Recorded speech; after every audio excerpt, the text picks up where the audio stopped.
What's going on, everyone? Welcome back to Inside the Five. I'm Griff. Will. I'm Stav.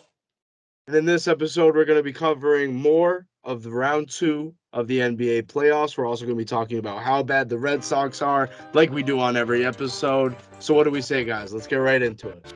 Let's do it. Let's go.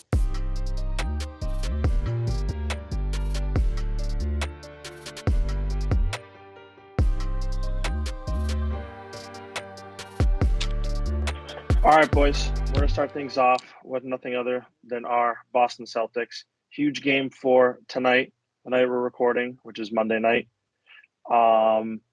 Game three, though. A lot to say about game three, a lot of problems to go over. One, how do we feel? All right.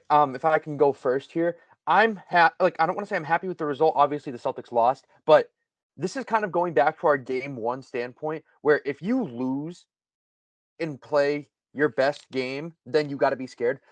The Celtics played. All right. Jason Tatum played the worst game he could have possibly played. So it's like, yeah, we lost, but so much is gonna change, and so much could have been different in that game where we could have easily won that game by like 10, 15 points. Like, I'm walking away from that game like the Bucks got very lucky. Like, Jason Tatum shot 4 of 19. Marcus Smart got fouled on that three-pointer, and you got fouled again on the perfect free throw miss to get that offensive rebound. Rob Williams got fouled. They like reviewed the 2-minute report or whatever, like they do for every game. And like, if the refs called the game right, I think it would have benefited the Celtics by another like 10 points almost. So it's like Yeah. that game could have gone so differently. And I think tonight's game, Monday night, game 4, it's going to be very bad. You know what I mean? I think it's going to be a very official heavy game. They're going to call a lot of whistles, and I don't know if they're going to go in the favor of the Celtics, but there's going to be a lot of flopping. There's going to be a lot of whistles. There's going to be a lot of free throws tonight. Griff, what do you think? Yeah, I know exactly what you're saying, Stop. When it comes to the last 2 minutes of the game, um, I don't think it could have been more poorly officiated. They came out with the report and they said that they agree with the Marcus Smart foul being on the floor, which was just complete and utter BS. And that's something that the NFL does all the time where it's just like you gotta defend the refs. And then not only did they say that they supported that, but then they came out and said, literally in the same paragraph of the report, that they missed five calls, and they were all in favor of the Bucks. So they were all like they let the Bucks slide on five calls, and that's in the last 2 minutes of the game. So even if even in those last 2 minutes, the game could have been completely different. I think it was throughout the whole game they were missing calls. It was very physical, which is what you like to see in the playoffs. But Stav, you said it. It's bad when, or people say it's not a good thing when you play your best game and still lose.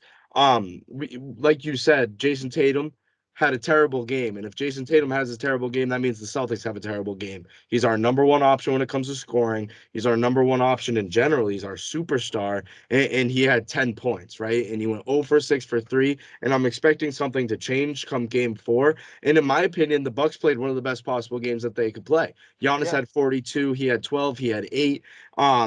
Brooke Lopez had 13, 10 rebounds and a few blocks, I believe. And Drew Holiday had 25 points. So when it comes to looking at the final score, you're like, wow, if we had a couple of calls go our way or a couple of calls actually called fairly, this would have been a different game. And I'm expecting that the Celtics realize that it's not going to be easy when it comes to getting the calls because they want this series to be elongated and they want a long series here. So I think they're really going to fight through this one tonight, and I think it's going to be, like you said, an ugly game when it comes to physicality. But I think we're in for a classic.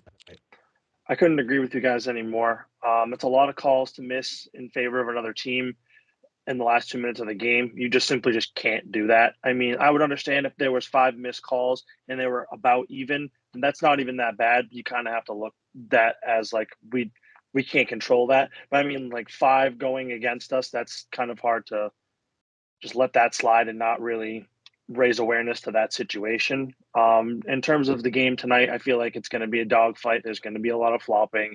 There's going to be a lot of trying to sell the foul, especially Giannis just literally playing like a football player almost, and just stiff arming half of our team. I feel like every time he crashes and goes into the lane, I feel like all 5 of our guys are on the floor looking up at him, make a wide open free throw, and either they call a foul on one of our guys and he's at the line, or we get the ball back after he makes an easy layup, which is in my opinion is very ridiculous.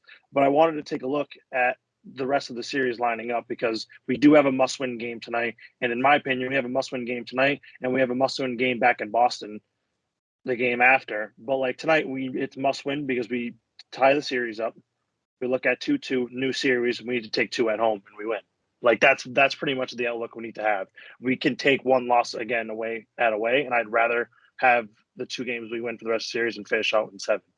Yeah, I mean, I couldn't have said it better myself. And just kind of wrapping up with the Celtics, this is a Jason Tatum early career legacy game. Because after round 1, there was all these talks about him being better than KD and how he's a top 10 player in the league, emerging into being a top 5 and MVP favorite for next year. Well, this round 2, he's played bad, in my honest opinion. Even game 2, when he had 29 points, he played bad. You know, like he missed a lot of open shots. He's missing a lot of open shots, and he just looks like he's flustered. He looks like it's not like it's like Pat Bev on him. It's not Wesley Matthews is guarding him, bro. Like Jason Tatum needs to step up. He needs to prove to the rest of the league and needs to prove to himself first and foremost that he's this guy that he proclaims himself to be. You know, I'm expecting like 30 points from him tonight. He needs it, and I need him to lead the Celtics to win because we've seen time in and time out Jason Tatum be the best player on the court, and he is fully capable of doing that tonight. I have breaking news from Woj. Oh I wow! don't know if you guys have seen this. Robert Williams is going to be out for Game 4 against the Bucks. So this is a big day for Daniel Tice. And you know, Rob Will, who has the weakest knees in the league, it's something that you expect, and he did get banged up in the game prior, but he stuck through it. But clearly he's not good to go tonight. But the thing is, we can look at that in a way that Rob Will is one of our best players, right, when it comes to defense and when it comes to bringing athleticism at that big position. But this is going to be a big game, and I'm guessing that Grant Williams is going to get a start. And you know what? I actually really like that because they've been utilizing him very well off the bench, and I think this is a big night for him to get a lot of time, a lot of burn on defense against Giannis because, I mean, he's 6'5", and I think literally since we've started this podcast, Will, I have been talking about how Grant Williams was a SEC defensive player of the year, and he was terrible on defense when it comes to the NBA, but he's really putting it together, and now he's stopping pretty much the most unstoppable player in the league. Like he's literally playing very good defense against Giannis, and Giannis still gets his like you said, Will, where he just kind of bowls through the whole team and they don't call an offensive foul because they've never seen someone that physical since Shaq. And they used to call a lot of offensive fouls on Shaq throughout forever, and they're not doing it for Giannis, and Giannis can just like push guys off, like dig into guys. And I feel like this is a big game for Grant, and I'm expecting to see Tice get some minutes. And I feel like this is one of these games where we're going to see how well this team gelled throughout round 1 without Rob Will. And I think with that missing Rob Will, just like we missed out on Marcus Smart in game 2, I'm gonna stick with my same prediction when it comes to that. I don't think it's gonna hurt us as much as like it should, in a sense where I feel like we have good chemistry still, and I feel like this is kind of something we need. Oh, no, Rob Will, we need a W, right? And we're gonna go back to the Garden, and hopefully he'll be back for game 5. And you're right, if we can just stick to winning these home games, if we can pull out this one, then we're gonna be just fine. Because if this goes 7, we're gonna be at home in game 7. Boys, home court is the most important thing that they can control right now. I mean, with Tice being in the lineup, hypothetically, I don't think he's going to start. I think they'll put Grant in the starting lineup. I think it'll probably be like Smart, Brown, JT, Grant, and Horford, with Tice coming in playing big minutes. But with Tice coming in, that kind of brings a little bit more of a shooting element to the team. I mean, the Bucks will live if Daniel Tice decides to hit all of his threes, but that opens up the offense a little bit more. I mean, you have to respect Daniel Tice's mid-range jump shot and kind of around the paint. Like and Brook even Lopez the 3 ball throughout round 1. Yeah, like Brooke Lopez can't just sit in the paint and block everything anymore. And Giannis, maybe he'll get a goaltend called on him. So it's just, I mean, we'll see. I think that when the chips are down and when you're not favored, that's when the real superstars show up. And I think we're going to see for the first time actually this series, both Jaylen Brown and Jason Tatum really step in and play like superstars. I was honestly just about to say the same thing, Stav. I was like, I really think tonight's going to be a big night for Jaylen Brown and Jason Tatum. I feel like even though we're out Rob Will, I feel like we've kind of felt the pressure from that already, having Marcus Smart out in the series, like you said, Griff. I feel like even in the last series, not having Rob Will, like we gel so good as a team no matter what. I feel like we all understand the pressure there is behind this game because if we lose this game, hypothetically, down 3-1 going back home, like I just don't see it. Like this is like I just don't see us winning the game, like or winning the series. Like we're putting ourselves in a hole. Obviously, it's 3-1, so that's never an easy hole to dig yourself out of. But like we're really reaching the point where like this is actually the ultimate must-win game. Like Stav said, legacy games are. We need a Jason. I mean, yeah, we need Jason Tatum legacy game tonight. Like we need all forces to be clicking, everything to be there. Like we're not we're not asking for a lot, to be fair, because we've done it before, and it's not impossible because we're the Celtics were good this year. Like we have a team that can come out here and beat the Bucks. Like we've done it before. Like we match up well, and even without Rob Will, I feel like we're not so much at a disadvantage as it seems like on paper. Yeah, I agree with that. And that's very true. I just think that when it comes to this game and we're talking about Jason Tatum and we're talking about Jaylen Brown and in these games that they need to have, it's not that they need to finish with like 35 points. They need to get on Milwaukee right away because that's how we saw it in game 2, and we just blew them out. Now we do our best when we give ourselves a cushion going into halftime because we're, I mean, such a bad third quarter team that we just need to really get out there firing, and we've been getting a lot of open shots even in our losses, and the score might not say it, but in game 3 I believe we outplayed the Milwaukee Bucks.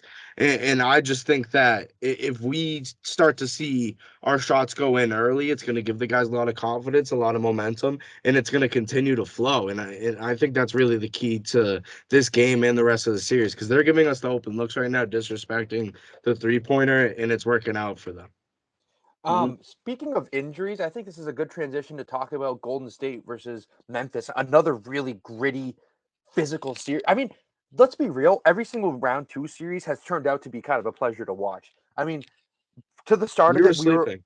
we were sleeping, and I We're think we all should all take responsibility for um kind of shunning the other 2 series. But let's talk about Golden State and Memphis first. Ja Morant out game 4, and there's a lot of controversy around what happened. I mean, so for those who don't know, there was if you slow mo a video where Ja is in the game, Jordan Poole like goes to steal the ball but grabs his knee. But like, let's be real. There's no way Jordan Poole has the strength of the Incredible Hulk where you can rip someone's knee tendon out for going with a steal. And like, obviously, if you slow down anything and put anything in slow mo, everything looks like it's dirty. Like, I'm sorry, but like that's not really a dirty play.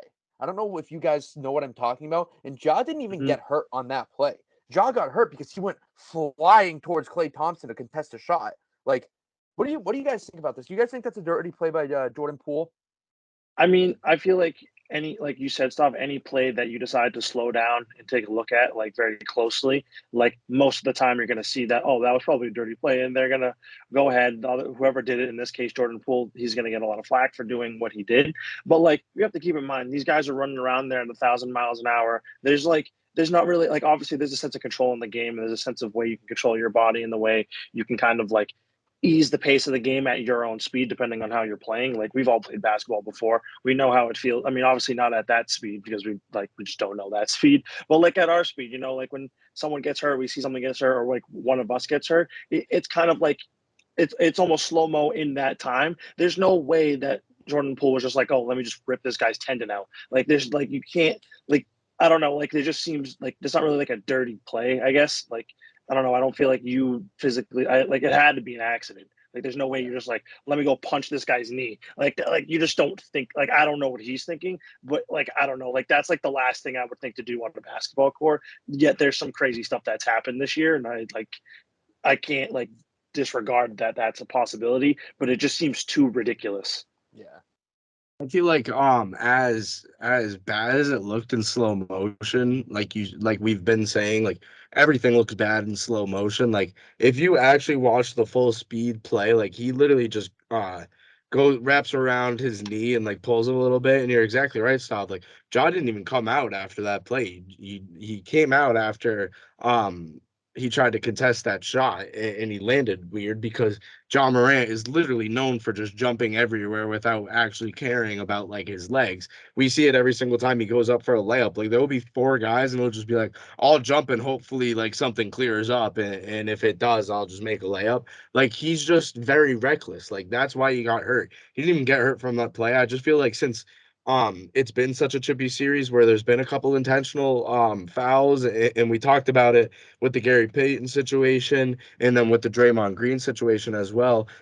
People are kind of just using this as something to add on to that, to make it look like this series is so physical, it's so brutal, like these guys really don't respect each other or whatever. Like I just really think that they're trying to add this. They're exaggerating things at this point just to try to add to this story of like this is like a war. I also wanted to note the fact before we move on from like this play is I saw a few like highlights on Instagram and stuff like that. Like Ja was getting doubled for a lot of that game. Like the way he plays and getting double at his style of play, like you're not obviously bound to get hurt, but you're bound to draw contact to like your knees. Like the way they were doubling him, like he was trying to split between defenders almost the whole game. Like I watched the play where he like split between, I forgot who it was, but he was like running at him like full speed. I'm like, damn, like if I'm in a double, if I'm getting doubled, like I'm not gonna do that. Like I might like you might like knock knees with someone. Like I don't know. I just like even if you look at it, like I don't know, just getting doubled and trying to control the game like that too, like it's not like a good like sight to see anyways. You're gonna something dirty is gonna happen anyways. So like obviously the Warriors are playing aggressive defense on him because they have to try to contain him. And Ja, like kind of what Griff was saying too about his injury before this will transition to the next part of this series. But Ja jumps without caring where he's gonna land.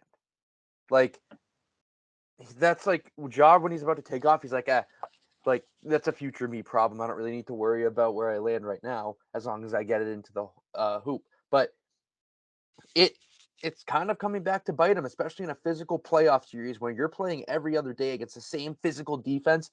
You gotta have to kind of take care. I mean, you have to take care of your body, but you have to be conscious. Like this one specific jump shot that I'm going to contest when I'm in the paint and Klay Thompson's like at the 3-point line or wherever he was. This isn't gonna change the series.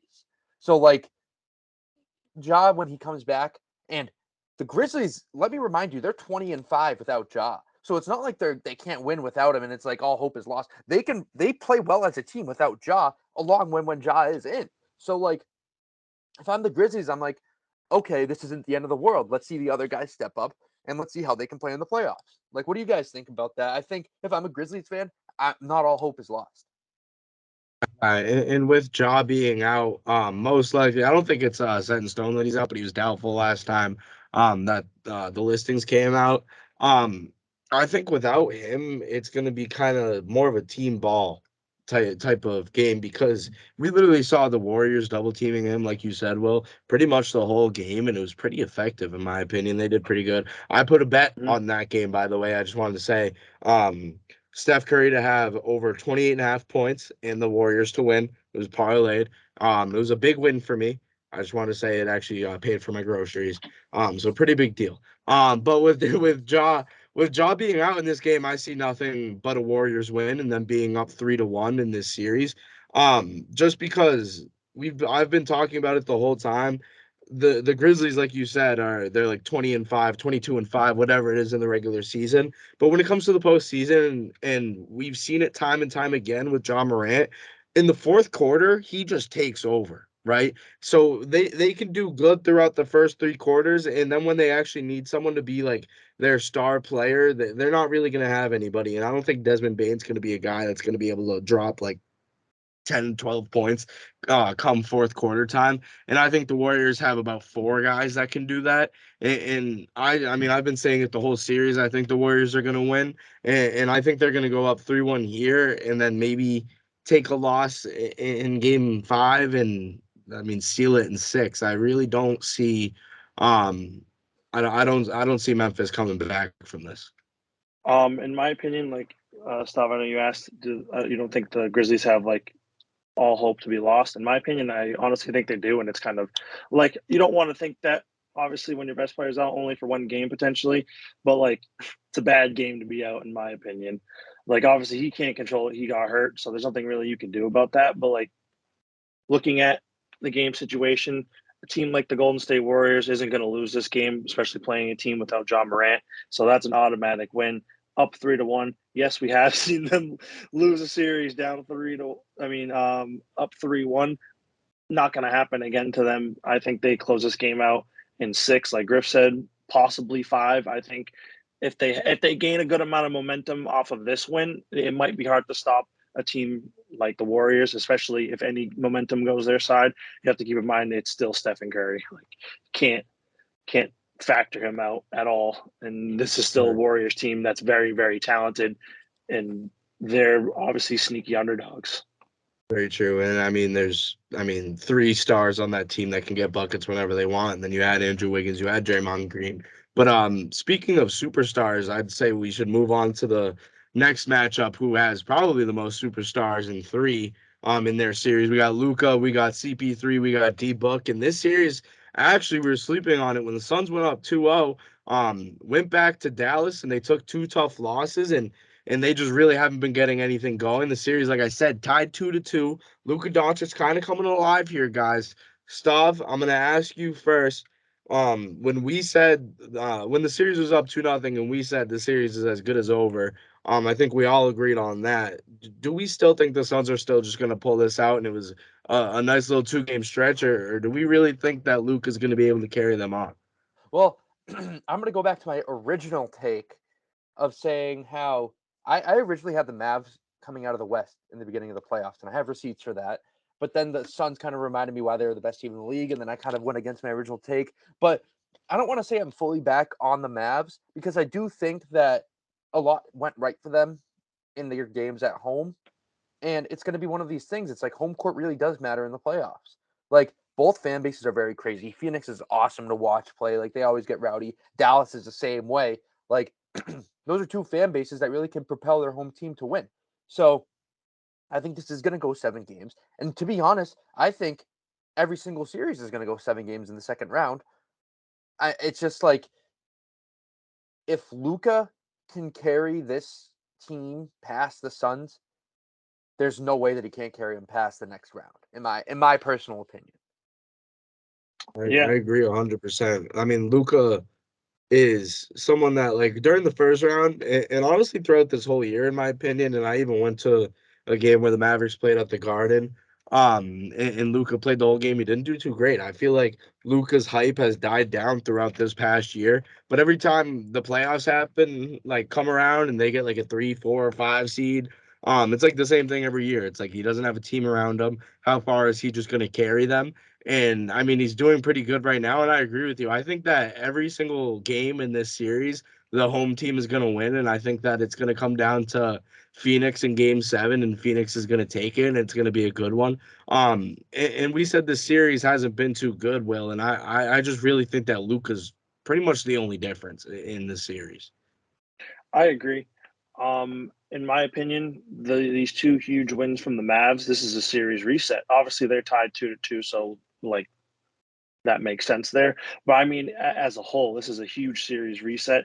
You kind of stole some pride away from the Suns, the Mavericks did, and now you're looking at who can win the next 3 games. Like well, obviously first to 2, but who's going to really take over these next 3 games? And I feel like the Suns will probably win the next game, but these next 2 games after that are going to be very, very tough for them. And I feel like the Mavericks have the best chance to beat them in 7.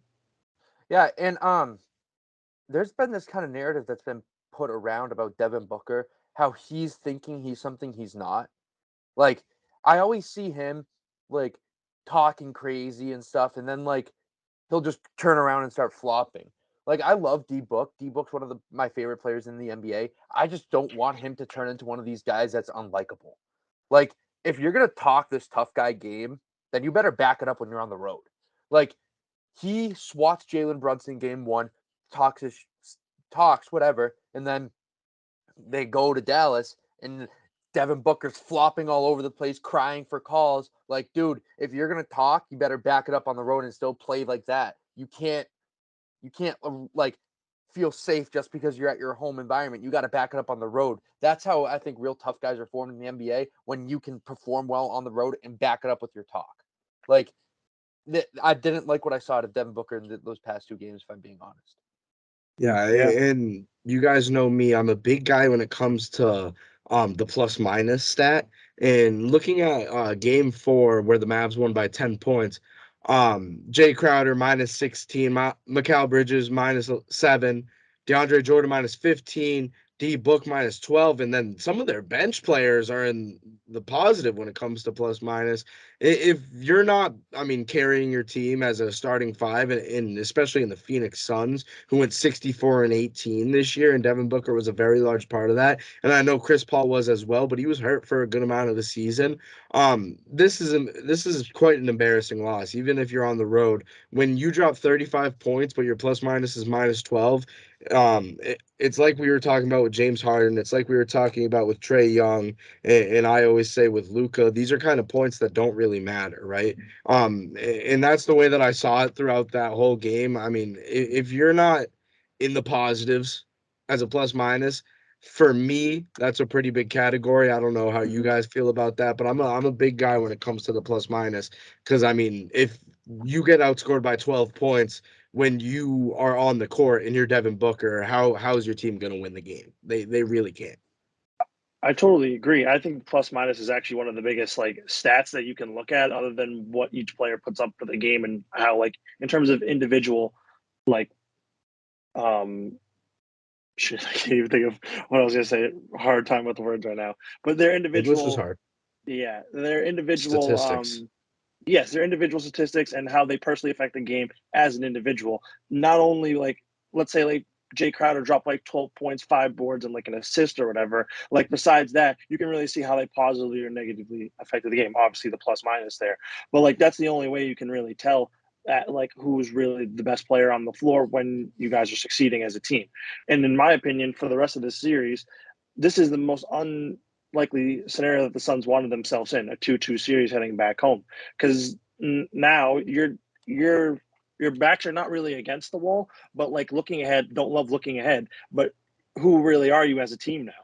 That's the real question. You're playing a Mavericks team that you guys were up 2-0 on. Now you're tied to home. Obviously, you love to see yourself going back home, and you love to see yourself playing at home again in Game 7 potentially. But you don't love the look of that, especially if they win this series and have to play either Golden State or the Grizzlies, which is most likely probably going to end up being Golden State. That's not really what you want to see. And I think that's like the last thing I did kind of want to mention. I don't really want to talk too much about this because not many facts have dropped about it other than like perspectives. It's all he said, she said. So apparently, for those who don't know, someone put their hands on Chris Paul's like wife and mom. Like, apparently they were pushed. Chris Paul was pissed, as he should be if he hears that. And it's just it's a he said, she said thing. And it's really tough now because a lot of it's guilty before proven innocent. And I don't really want to say much about it. I think it's just such a stupid situation. I think whatever the fan did, if you even put yourself in a situation where you could be pushing, especially Chris Paul's parents or whoever, take yourself out of that situation. You're obviously going to be considered a bad person, a bad guy, probably going to get banned for life from Dallas Mavericks games. You're sitting basically courtside, so you clearly have money, probably embarrassing your parents. The kid was like, what, 16, 17? I don't know if you guys Dude, saw he that video. honestly looked younger than that. He looked Yeah. young. Yeah. So it's And, like, and don't be stupid. You're old enough to know that's not. I don't know. What do you guys want to say quickly I, about that? I mean, when it comes to being a spectator at a NBA game, you should leave it at that. Like, you're a spectator, you're a fan. You can cheer, you can boo. Just there's no reason to put your hands not only on. I'm not only saying this because of like it was Chris Paul's family. Like you have no business putting your hands on anybody in general. So like if you're at a game, enjoy it for what it is. Don't try to take quote unquote advantage because that's probably what he saw it as a situation to be on a national spotlight. And that's what all these people do, right? Like we saw it with the Timberwolves, like and they did it for like a cause. This guy just did it just because he's a Dallas fan and he's probably mad at Chris Paul, even if he did do it. But if he didn't do it, look, I mean, we're talking about him right now. He got exactly what he wanted, but I just always see those situations as something stupid, something that could be and should be like not in the picture. Like I just really think that they just do this for attention. People like that. Yeah, well said. Yeah, like there's really not much I can really add to that other than just maybe show some respect while you're at the game. Like just take in the game. Don't really like. I I mean, don't know. you're a spectator. I've never. Yeah, I've never really seen the point. I mean, obviously, like, these people want attention and stuff like that. But I mean, like, hey, like, I guess do what you want to do, but like that's just not okay. Like, Except, do you remember that one time that Will pushed someone downstairs at the Garden? Yeah, killed him. oh my Kid was god, like what, 3, No, 4? chill, no. chill. I'm But kidding. no, Oh yeah, my like I just like I I'm don't not. know. I like every time we see something like this, no matter if it's a player's family involved or like any just like other spectator on spectator situation, like it's not cool. I mean, like we saw last year with like it happened with the Suns too, like the fight that happened last year. Like one that That was a guy crazy became fight. viral. That yeah, like you know what I mean? The Like Suns he and got four guy. Yep. the Suns and He four was guy. I standing. mean, He was in the same row as the guys, by the way. His jersey was literally there. Like it said I Suns saw and him. four. It was like Yeah, I saw two him in that seats away video. from all that action. He just Really? brings that. I didn't notice that. I I saw the Suns literally in four. because I looked up the video like as we were recording just so I could like have a little bit more context because I watched it a couple times, but I wanted to see if I could find a video of the actual like what happened, but there's no video of what actually happened. It was No just one the app knows. It's just he where said, like she the whole said. crowd was there. Yeah, so like I don't even know what happened. Nobody really does unless you were like around the game, and at that point it's just word of mouth. So who even knows at this point, right? And I mean, I'm gonna believe Chris Paul, I guess, because you believe the famous person in these situations. Yeah, like the Suns and four guy, like he got attacked and like he stuck up for himself and won. So like that's like a major respect on his part. Like obviously you don't want to like see yourself in that situation, but like I mean, no, like I the think other guy we should put attacked him. ourselves into that situation, and then we'll just scream out the name of the podcast. What? Good idea. See, thank you, Good Stop. Stop idea. knows. No, Stop knows. Griff, I got an idea. Let's just go to a Red Sox game and start fighting, and then like have everyone record Inside it the or whatever. five. Inside the five. Yep. Yeah, All right. you can record it. Yeah. Let's do it. You know what? Next Red Sox game, Griff and I are gonna get onto a fight that's gonna end up spilling onto the field, and we're gonna promote Inside the Five. I didn't know we were going to include the field part. Thought Yeah, it I was mean, just gonna be if we're gonna get arrested, might as well go out in style, right? I'd never go back think to Fenway again. I'll think about it. All Can we right. do it at like a different stadium? Like I don't want to get kicked out of Fenway. Let's go to Yankee Stadium. Like, who cares? Let's go to Yankee. Well, I mean, they probably do that every game, anyways. Terrible people. But moving on. Speaking of terrible people, we got Philly. We got Miami. Series tied at 2-2. I'm on complete smoke today. And this is the best thing that Philadelphia has seen since the Super Bowl. You won 2 games in this series. Nice. James Harden dropped 30. That was big. A 30 bomb from James Harden. I think it was 31 to be exact in game 4. And what's his name? Not MVP Joel Embiid had around 25. I'm not checking the box score. I checked it earlier today while I was doing my research for this episode. I think he had 25. I know for a fact James Harden had 31. I just have no idea, guys, and I need someone to enlighten me. Like 4 days ago, Joel Embiid had a concussion. He didn't have a right thumb and he didn't have a left thigh. So how is he dropping 25 points in an NBA game? Can somebody tell me how that happened? Because he I don't was know, it's faking it. absolute mystery. Because he was like, "Oh, if we blow a 3-0 lead to Toronto, I just want it to be an excuse that I'm injured." He's fine. He didn't. He's who cares, you know? Um, I get. So let me tell you my Game 6 predictions. James Harden, he's gonna disappear. He's not gonna do anything in Miami, and Joel Embiid's gonna kind of do his thing. I mean, Joel Embiid's a good basketball player, I guess, and he's big. He's Oh, he physical. is. whatever. That's up for debate. No, I'm kidding. He's good. I just hate him. But the Heat, I don't know what they're doing. Like, if I'm being honest, so like you're the number one seed. You dominate the first two games, then Embiid comes back and you just forget how to play basketball. Like, yeah, sure, Joel Embiid's going to provide some sort of spark to that team, but he doesn't impact all 48 minutes of the game. You still got to be able to hit your open shots. And I mean, this is kind of a good note that we have here. Why isn't Duncan Robinson playing? Well, Duncan Robinson is absolutely atrocious on defense. And it's not like the 76ers are dominating offensively. They're not putting up 140 points. They're putting up 100. Like, the Heat are just not scoring at all. Jimmy Butler's scoring, and that's about it. The other guys really need to step it up, or the 76ers are just going to go to the conference finals and get swept by whoever wins the Bucks Celtics series. Yeah, I don't really understand what the Heat are doing. I watched I think I watched the whole game last night. It was just a weird game. I like to see, I don't like, I guess in our favor, I guess I'd probably want to see the 76ers win if we're looking ahead. If we take this series against the Bucks, I'd probably want to play them instead of the Heat. But I mean, the Heat are just playing super weird basketball. Like their rotations aren't really, I don't know. Like none of it, like you said, Stop, it really just doesn't make sense. Like why Duncan Robinson isn't being played as much. Like I think he's played 1 minute this entire series, and like he's getting paid to literally shoot the ball and give you more points. And then like on Paid a nights lot of that money. exactly, he's getting paid a lot of money, and that's no hate on him. It's like more hate on the Heat not He's playing him. Like he's good and he's getting paid rightfully so. It's just you got to use him. And then on the other hand, the 76ers, I feel like James Harden's kind of like working his way back up to like not necessarily full potential of his whole self again, but he's he's working his way back up to like steadily being able to drop like 20 points in the playoff series, and him and Joel Embiid are going to be able to be a good dynamic duo and kind of take over this series again and kind of put themselves in the driver's seat to move on. Yeah, It's kind of these are two of the weirdest teams in the whole playoffs, in my opinion. Eastern and Western Conference combined.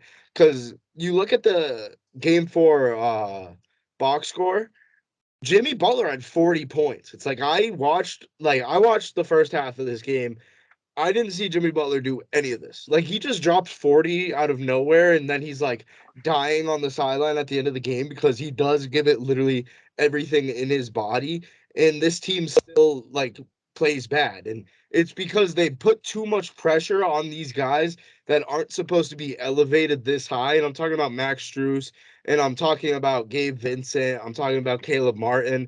And these guys just aren't gonna give you like as quality minutes as they did in the regular season. Like you look at Max Strus, the perfect example. He played 30 minutes in this game. He only shot 5 times. He had 4 rebounds and he had 6 points. And he's your starting shooting guard, right? Where you could have Tyler Hero, who's been very impressive, and even Victor Oladipo, who played 32 minutes in Game 4, who gave you 15 points. Why not throw him in the starting lineup? Victor Oladipo, in my opinion, is a proven veteran, and we've seen him in a couple playoff series when he was on the Pacers. In between injuries, when he was healthy, he was so impressive in the playoffs. I just think that Will, you were completely right when you said their rotations are messed up, and that's no flack towards Eric Spoelstra because he's been a great coach for years, and Yeah. I'm a very big fan of Eric Spoelstra. I just feel like they were doing so good with this rotation, Will, that it was working forever, and now it's not working. So they need to make a few adjustments, and then they're going to be right back to the Miami Heat that we saw, and they're a pretty dangerous team. And no, and I fully agree. it's also really hard to beat the 76ers when you shoot as many free throws as they made.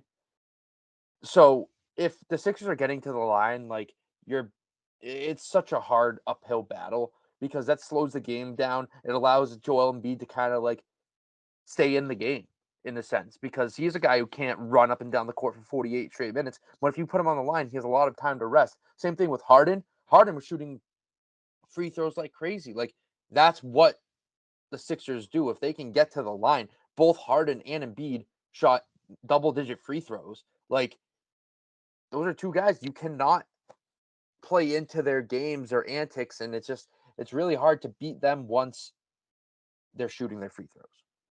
And honestly, in my opinion, this is like the kind of game that like you're gonna get. Like I know we gave Doc some flack, but this is the kind of series and the kind of games that you're gonna get from Doc, kind of in a situation where they need to win. Like you're gonna go out there, he's gonna put the best lineup in, he's just gonna let them play like the whole game. Like he's not really gonna make too many adjustments and stuff like that. Like whatever. Like if they happen to get off to a good start and they're able to control the game, like he really realistically has nothing else that he can do.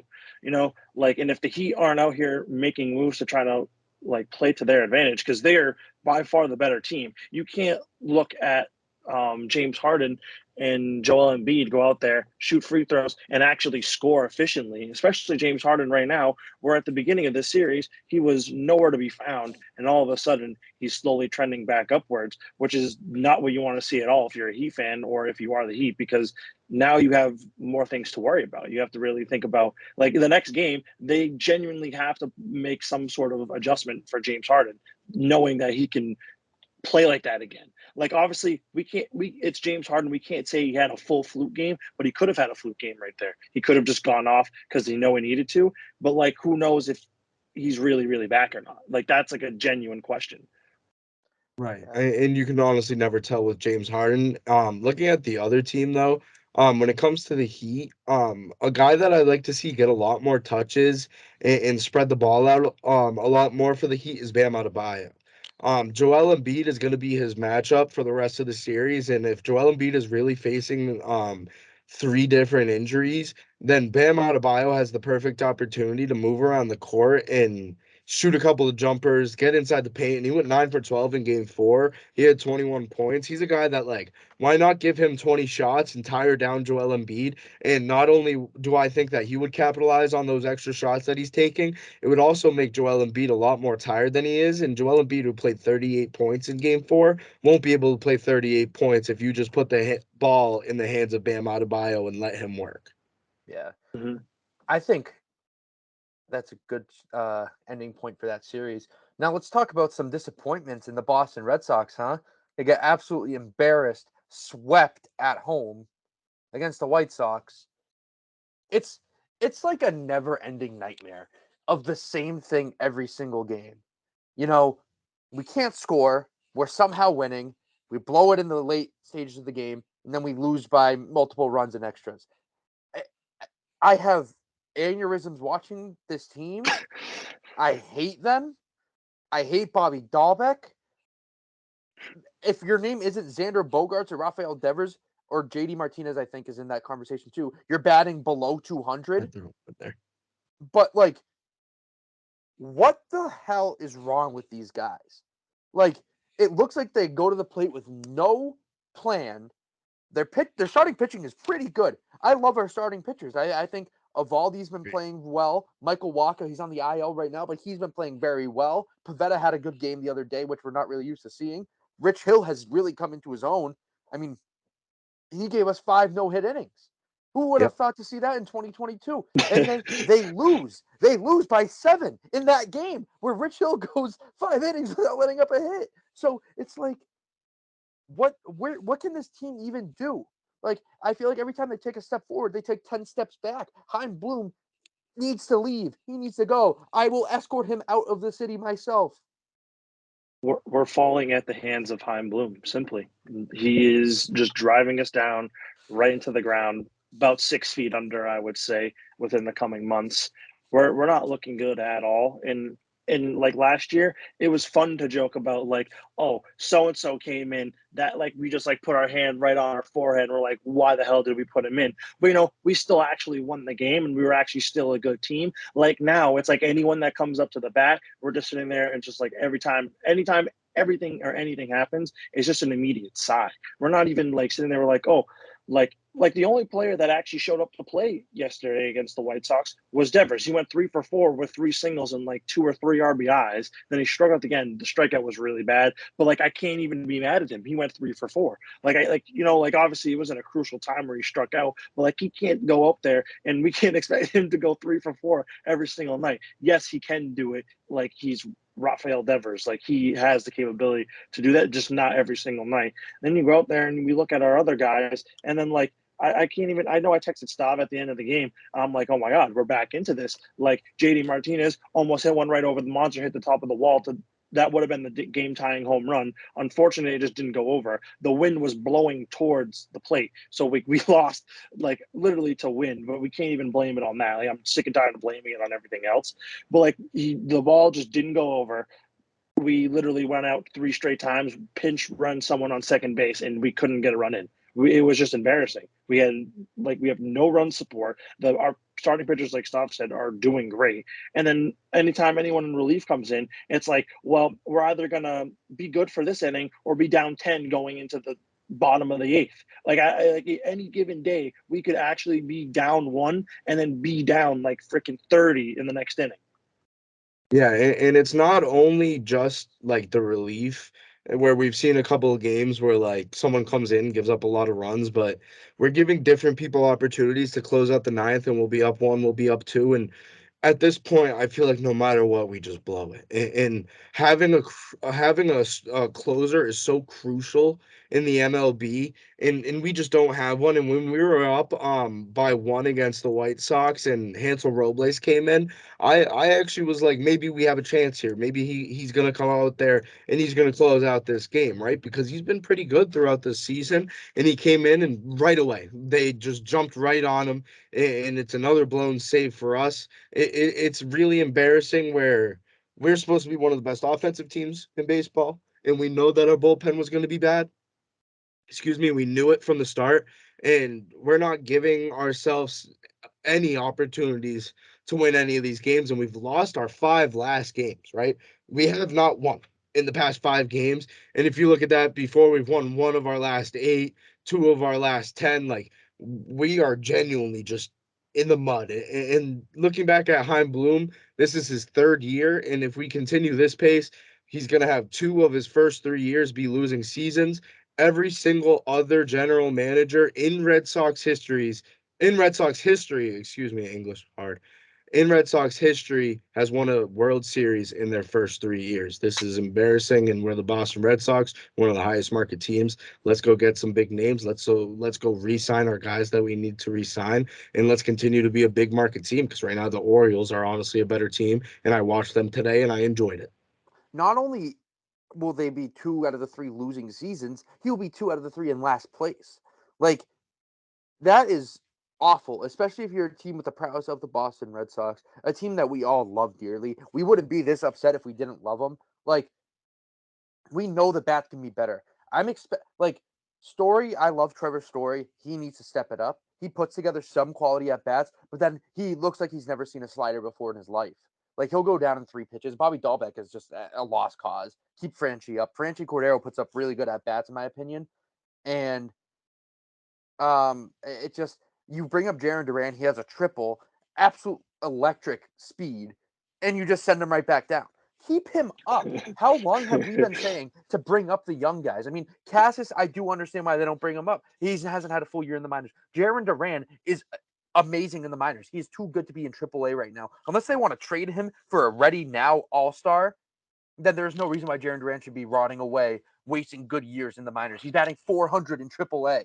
Like, come on, man.